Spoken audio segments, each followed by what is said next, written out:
Assalamualaikum warahmatullahi wabarakatuh.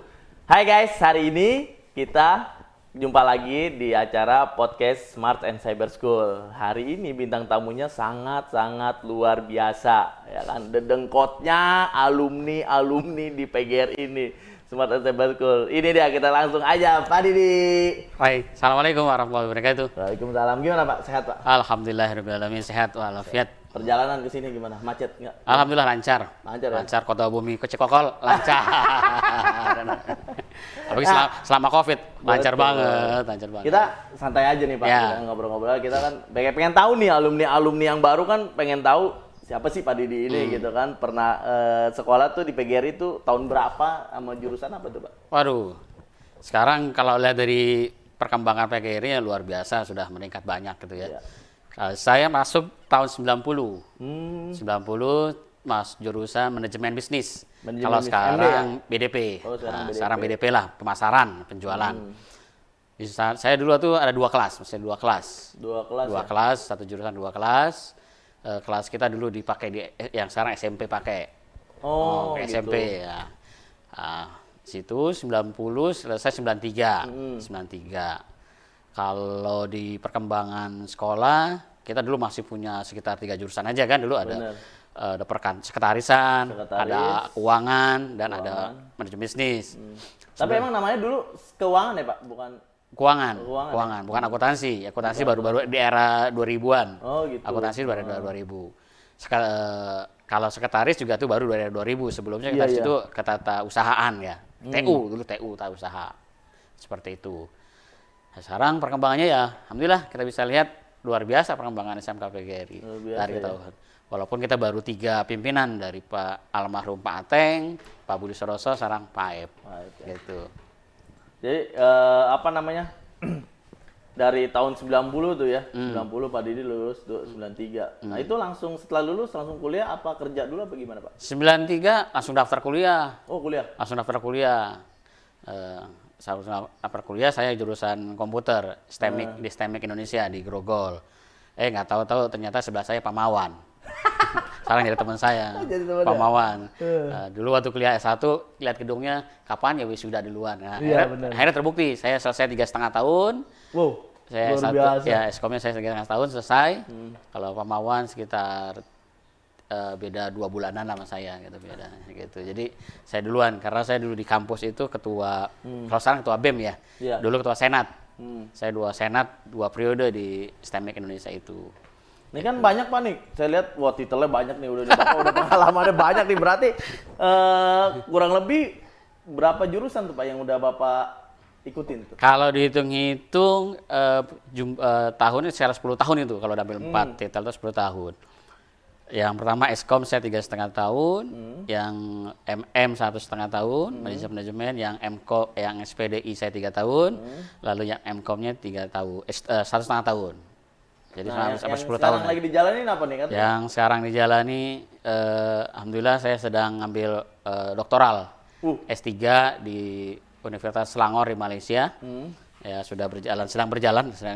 Doakan saja mudah-mudahan cepat selesai karena lumayan ekspektasinya berbeda dengan ketika kita kuliah S1 dan S2. Nah, ternyata S3 lebih banyak pada tataran penelitiannya yang luar biasa gitu. Lebih rumit ya?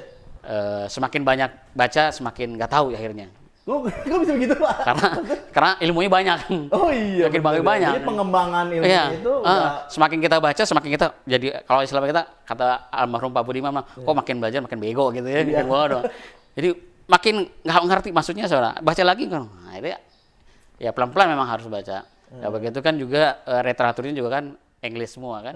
English, kemampuan Englishnya juga kan diuji di sana, diuji juga bisa enggaknya ya. Saya juga nggak tahu ya bisa nggak ya, pelan-pelan aja dikit-dikit akhirnya begitu bahasa Inggris semua. Ya, gitu. Jadi saya lagi ambil doakan mudah-mudahan segera selesai kuliah saya S3-nya. Ya memang kalau S3 banyak apa sih yang perlu dipertimbangkan lah. Gitu. Jadi kalau teman-teman mau kuliah S3, yang pertama harus kemampuan menulisnya lebih oke, Iya, benar. kemampuan bahasa Inggrisnya oke, punya duit.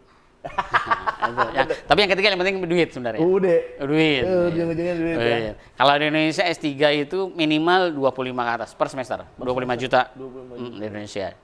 Indonesia. Luar biasa Kalau jurusan juga. saya di komputer itu satu semester ada 2 kampus swasta 40-an.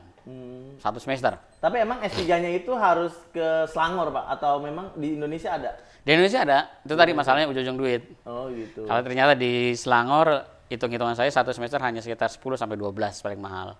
Cuman 12 memang juta. biaya transportasi ya? Ya, Sama biaya- mobilenya ke sana, hitung-hitung kalau sekali berangkat saja sama ini 5 juta mah harus megang untuk bayar juga SPP gitu ya. Iya. Kayak gitu. Jadi saya sana 5 juta, 5 juta. 5 juta pulang pergi ya? Ya, kalau Tiket sebenarnya lebih murah tiket ke Selangor apa tiket ke lebih murah Indonesia? lebih murah ke Malaysia ya. Dan lebih cepat ya, Pak? Lebih kalau sama ke Sumatera sih 2 jam. Oh, 2 gitu. jam. Kalau misalnya bayangan, kalau kita ke paling dekat dengan Padang lah. Padang nggak jauh beda. Padang itu bisa 500.000, 600.000. Itu yang kelas biasa ya. Iya, kelas biasa. Yang ekonomi ya. Iya, kalau kita ke sana yang punya orang sana itu hanya 4,5, 450.000. Jadi kan jauh beda. Iya. Jadi lebih murah. Makanya orang-orang Indonesia kalau yang umroh-umroh lebih condong ke Kuala Lumpur dulu, transit, baru dia ke Jeddah. Oh gitu. Karena Jadi- transportnya lebih murah. Tapi kan kalau misalnya umroh itu atau pergi haji itu kan emang harus di Indonesia dulu, Pak? Apa gimana? Enggak juga. Enggak juga. Jadi- Umroh kan tergantung travelnya. Oh gitu. Travelnya nyari tiket yang promo kan, yang murah-murah gitu kan.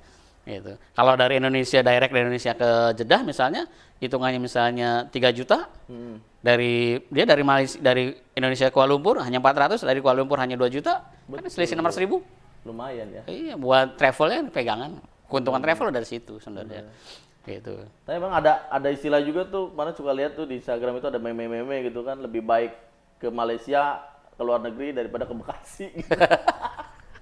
Karena lebih jauh. Bekasi bisa 3 jam. Iya. Malaysia hanya 2 jam. 2 jam naik pesawat itu Iya. juga. Malah lebih lagi ada yang parah lagi kan, Apa? lebih dekat ke Aussie daripada ke Bekasi itu ya.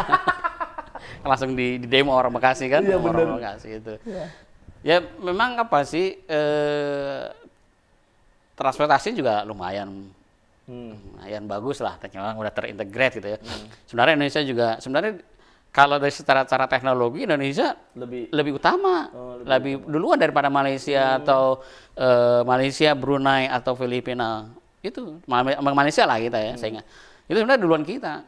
Mereka baru punya MRT, kita sudah punya Gambir di atas kan? Iya. Itu kan gitu seperti itu kan, Gambir sampai Manggarai kan udah di atas. Itu di atas. Nah, dia baru MRT-nya. Kita kenapa baru ya? Karena kan kita banyak yang harus kita layani. Betul. Mereka hanya 30 juta, kita 267 juta. Penduduk lebih banyak, ya Banyaknya kan? lebih banyak gitu. Ya kan dia hanya sebatas wilayah Pulau Jawa. Iya, nggak perlu Jawa lah.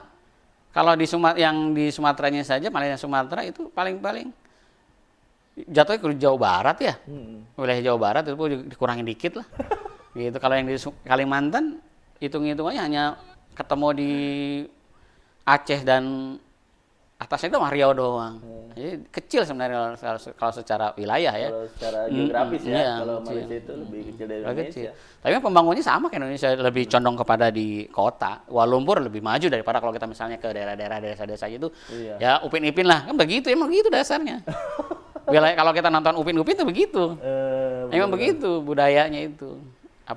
Rumahnya seperti itu. Memang dipiara oleh mereka juga seperti itu. Budaya itu nggak boleh hilang.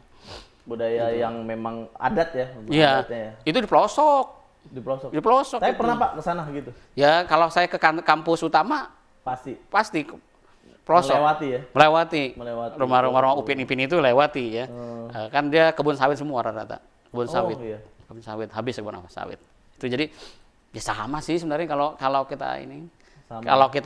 Kalau teman-teman sering ke Sumatera, lihat aja seperti itu, ya hampir sama, nggak jauh beda. Oh, sama. Karena mayoritas masyarakat di Malaysia itu kan dari Sumatera Bugis.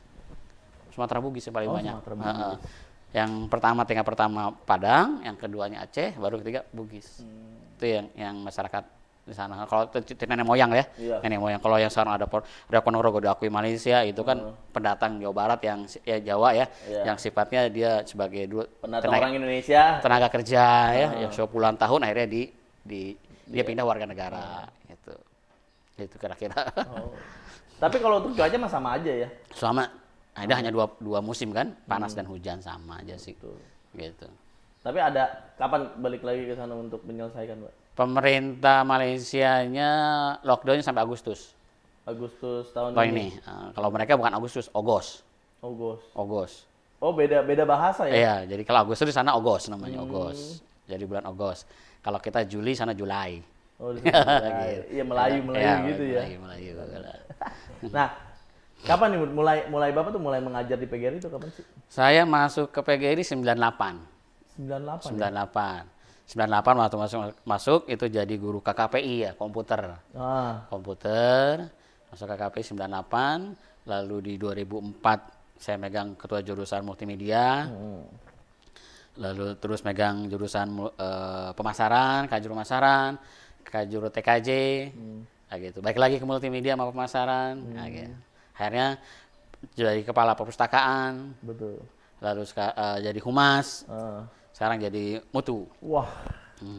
Jadi guys, Pak Didi ini di PGRI tuh udah semua jabatan tuh udah dilakonin, pokoknya udah dedengkotnya dah. Ya namanya belajar, kalau belajar Iya, harus berani ya. Tapi emang MM itu tahun 2004 atau 2004. 2006? 2004. Angkatan pertama 2004, satu kelas itu pun hanya sekitar 27 siswa. Angkatan pertama. Angkatan pertama. Pertamanya gitu. Ya kan soalnya saya juga kan 2005. Iya, 2005 akuntansi ya. Iya, akuntansi. Ya. Gitu makanya. Wah, luar biasa. Tapi dari selama mengajar ini, selama di PGRI ini paling berkesan tuh ada nggak sih? Bisa diceritain guys suka dukanya? Kalau kesan banyak ya. Kalau dukanya waktu saya ngerajia rambut sama Pak Hanapi, itu kuping anak kena. Waduh. Sini anak pemasaran, anak pemasaran penjualan. Terus gimana itu, Pak? Namanya Gus, maaf ya Gus ya, Pak Didi nggak sengaja tuh. Ini jadi kepotong nih. So udah stres juga. Jadi anak itu rambutnya ngomong gimbal ya? Bukan gimbal, gondrong lah udah tinggi gitu. Ya? Udah kita kasih ingatan, potong rambut, rambut. Akhirnya pas Pak Hanapi masih kesiswaan dulu, razia lah, razia. Saya ikut-ikutan razia. Saya emang udah ngejar anak itu. Nah, dia buka gerak-gerak gini, tas berdarah sih. Tapi dalam enggak kan? Enggak hanya ya gitu. Ya, secuil. Maaf ya Gus ya. Mudah-mudahan jadi sukses sekarang Gus. Oh, sekarang anaknya sukses, Pak? Ya terakhir dia kerja di perusahaan ya. Perusahaan. Masih ingat saya namanya Agus. Oh, namanya Agus. Iya, benar. Kalau sukanya mau udah banyak pasti kan? Suka ya. Ketemu teman-teman kan juga itu suka. Setiap tahunnya kita ganti anak kan, ganti siswa itu juga membuat kita fresh, segar kan gitu. Betul. Coba sekarang kita usia sepantaran saya, ketemu dengan teman-teman saya pada ubahannya banyak. Ya kan? Iya, kenapa tuh, Pak? Stres mereka kerja di pabrik. Oh iya, bener. Kalau kita kan ketemu ketawa, hahaha. Iya. Ya kan? Seperti ini kan termasuk senang kita kan? Iya, senang gitu. ya kan? Kita Gitu. ngobrol. Ngobrol, ketemu anak. Apa? Ketemu anak. Jadi ya jadi apa? Lebih fresh aja kan, setiap tahun ganti muka gitu. Sekali ganti 400 anak ya fresh gitu kan. Lihat daun muda mulu di sini mah. Iya, adik-adik gemes.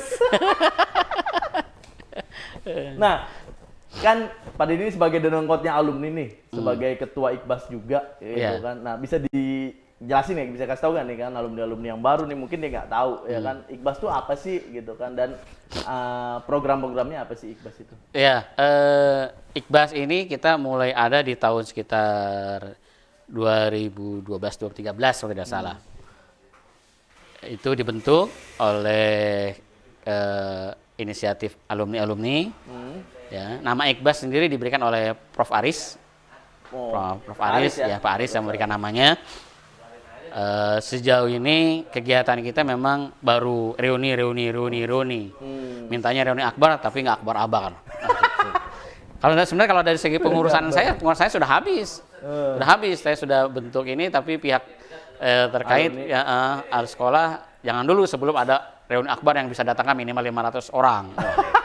Berat juga. Yang datang kalau reuni kan itu aja orangnya itu aja. Iya, bener, aja. Ya kan? Nah, terutama kalau yang generasi dari 2020 ke bawah kan juga itu susah.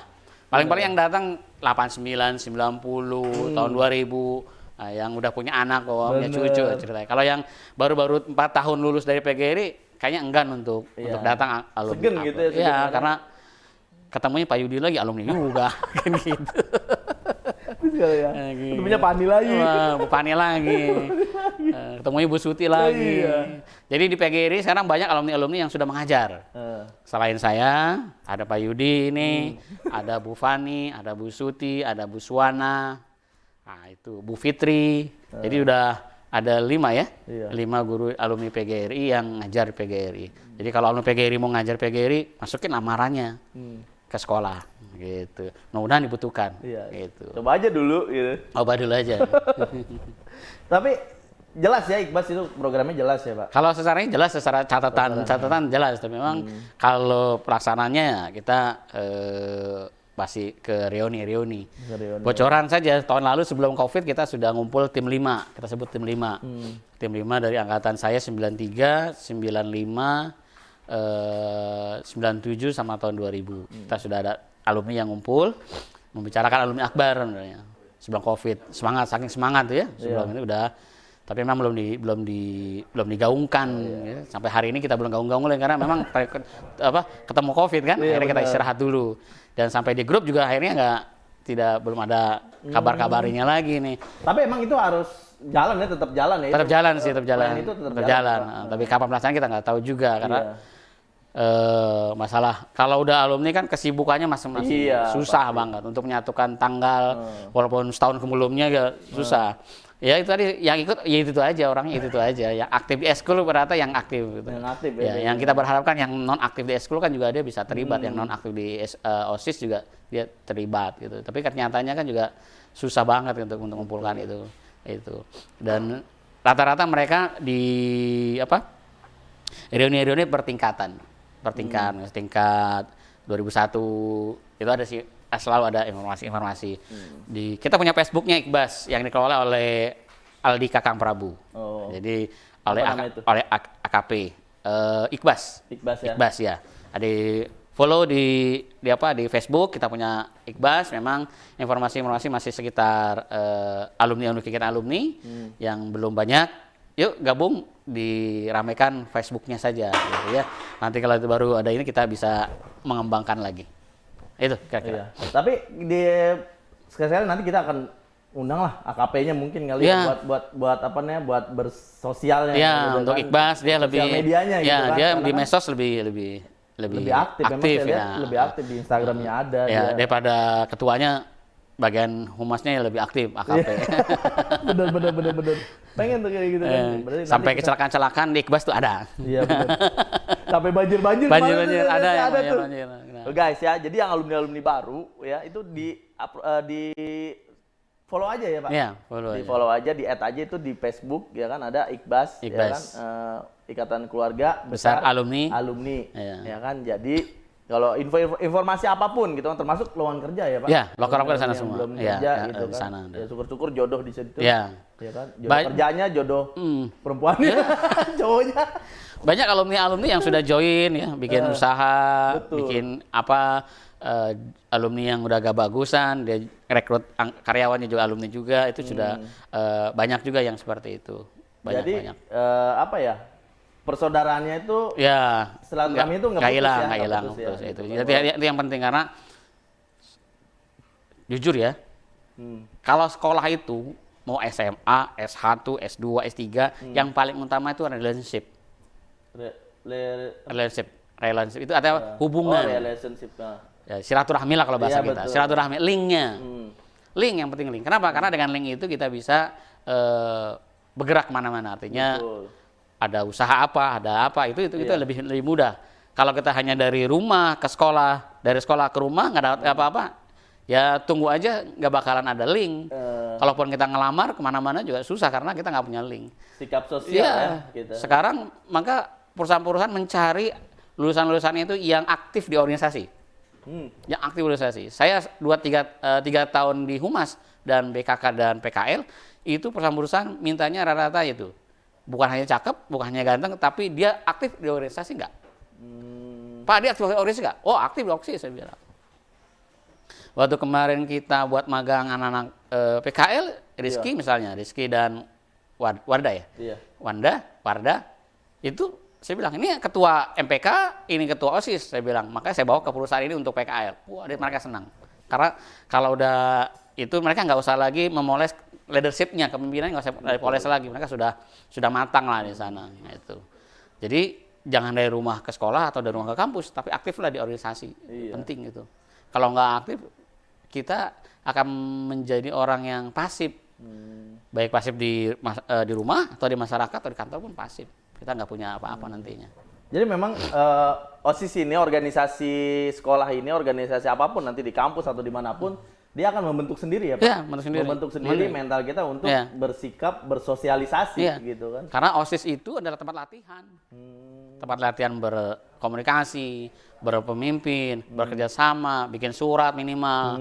Nah, ketika dia sudah selesai dari PGRI, ke masyarakat atau kuliah, dia sudah punya, dia lebih mapan. Karena nggak harus belajar lagi bagaimana cara bikin surat, cara lagi bagaimana bikin teks pidato, nggak bisa. Udah, karena apa? Karena di OSIS, sebelum ada jadi OSIS, ada yang namanya kan LDK, LDK OSIS. LDK OSIS dilatih calon OSIS itu untuk bisa itu semua. Gitu.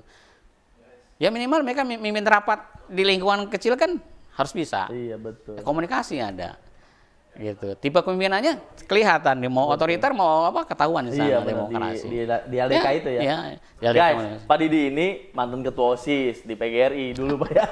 Jadi dia tahu ya kan gimana akar-akarnya tuh jadi anak OSIS ya Pak. Iya, ya kan? gitu. Gimana jadi yang ada anggotanya hanya cuman ikutan karena ceweknya atau cowoknya yang ikut OSIS gitu kan. Gitu kan. Ada, sampai berantem ada. Jadi berpengaruh ya sama organisasinya.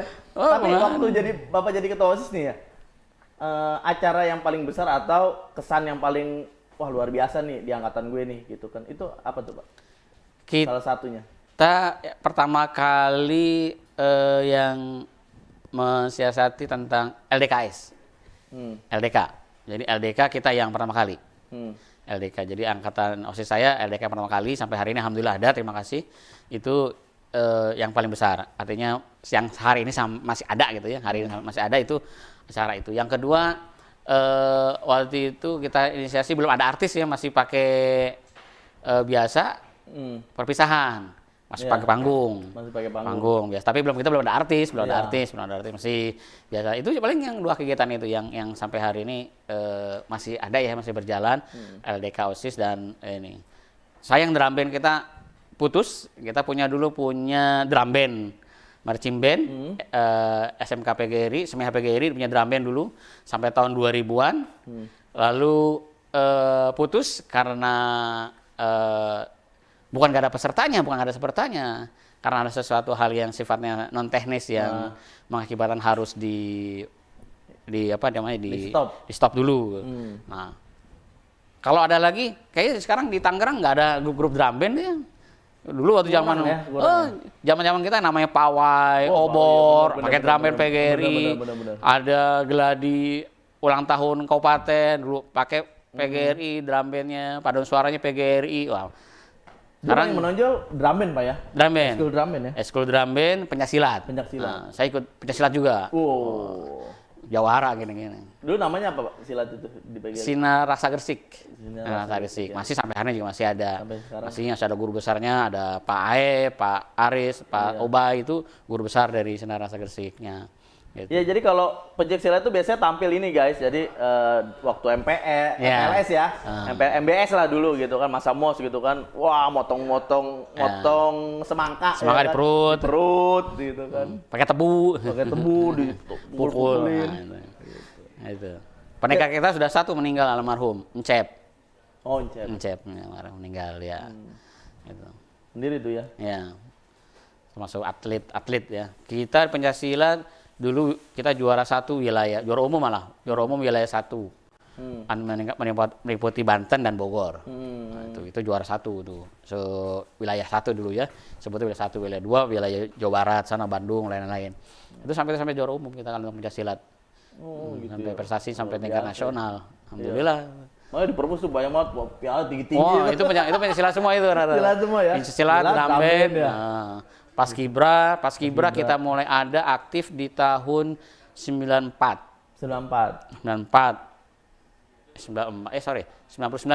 karena saya masih OSIS dulu. 92 Paskibra mulai aktif, kita ngirim pertama kali jadi anggota Paskibra Kabupaten namanya Desi. Desi. Itu wilayah kabupaten ya? Untuk dulu kan masih kabupaten kita ya, masih Iya, kabupaten benar. dulunya bukan kota. Iya. Desi pertama kali. Yang kedua Bobi masuk kecamatan. Yang ketiga Pak Herwanto. Pak Herwanto itu masuk kabupaten juga dulu. Oh, kabupaten. Pas Ibara kabupaten itu. Kita sekarang nasional ya, nasional alhamdulillah. Setiap lomba-lomba LBB menang mulu dah, juara 3 ke juara 4 pokoknya menang gitu ya gitu. Pokoknya menang. Menang gitu. Oh, juara Soalnya juara sampai 5. Jadi Iya. 4 berarti juara kan. Bener. Juara gitu. Itu kan juara sampai 5. Sampai 5. Nggak ada peringkat. Nggak ada peringkat, juara sampai 5. Kita kan alhamdulillah masih dapat juga gitu. Nah, itu seperti itu lomba-lomba. Kayak PMR juga kita termasuk Diperhitungkan juga ya, Kalau PGRI termasuk ya. perhitungan untuk PMR ya. Pasibra, Voli ya, PMR, kalau voli, olahraga dulu ya, oh ya. basket dulu ya. Basket pasang surut, basket pasang itu surut basket, ya. karena atlet-atletnya yang didominasi oleh teman-teman yang lain udah pada susah ya. Gitu. Sekarang juga kan belum baru kemarin kejuaraan kita dapat juara ya. Itu. Jadi sebenarnya eskul banyak sebenarnya ya, banyak. Sekarang ada perubahan-perubahan baru ya seperti Medfund, bahasa Inggris, bahasa itu masuk bagus. Kita nggak punya malah. Iya. Zaman saya nggak mau punya seperti itu, nggak kepikiran kali ya gitu kan. Gitu. Kan seiring waktu ya. Iya. Zamannya udah beda Iya, lagi gitu. mungkin sekarang ada e-sportsnya ya. Iya. Nah, kita belum punya atlet e-sport ini. Belum punya pengen. atlet e-sport. Nanti coba dibuat lah. Iya. Dibuat e-sport. Nah, Pak, kasih motivasi teman-teman alumni ini yang baru lulus gitu kan, atau baru meletek, atau 5 tahun kebelakangan ini yang pengen masuk Iqbas atau pengen gabung sama alumni Kolot gitu kan, supaya mereka nggak canggung tuh gimana sih gitu. Iqbas ini nggak ada keanggotaan resmi secara kartu. Tapi kalau mau gabung, secara informasi silakan gabung. Kita punya grup di Facebook, silakan gabung nama Iqbas. Lalu kita ada di Telegram, itu ada alumni grup Telegram alumni PGRI, SMK PGRI, silakan masuk ke sana. 2 itu yang kita aktif. Untuk alumni jangan putus asa, terus berjuang, semangat. Kunci utamanya adalah kejujuran, gitu. Ya, mantap tuh guys. Jadi pesan-pesan buat alumninya. Nah, kalau tadi pesan-pesan udah alumni, sekarang promosiin buat PGRI Pak. Sepaket. Para alumni punya anak, punya cucu, jangan kemana-mana sekolahnya. Di PGRI aja. Iya, Kan sudah tahu kualitasnya seperti apa. Betul. Nomor 1 di Kota Tangerang. Nomor 2 di Provinsi Banten. Ayo, jangan takut. Sekolah kita sekolah yang terbaik. Gitu kan? Keren PGRI. Ya. Sip, mantap guys. Nah, terakhir satu kata buat PGRI, Pak. Untuk PGRI, Satu kata. Mantap. Mantap.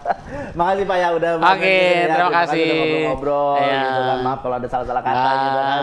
Makasih Biasa juga gitu. semuanya. Jangan lupa ya PGRI ya. Semoga kita nanti bisa ketemu lagi ya. Insya Allah. Tuh guys ya, jadi kita udah ngobrol-ngobrol bareng, ngobrol santai bareng Pak Didi ya kan, dengkotnya alumni ini, ya kan. Udah banyak lah pengalaman-pengalaman beliau yang udah kasih ke kita, motivasi buat kita yang alumni nih, yang segen gitu kan sama alumni Kolot, jangan takut gitu, kita tetap saudara gitu, tetap satu alma mater. Terima kasih, nanti kita ketemu lagi sampai bintang-bintang tamu selanjutnya di Ngobras Podcast Smart and Cyber School. Assalamualaikum warahmatullahi wabarakatuh. Sampai jumpa. Bye.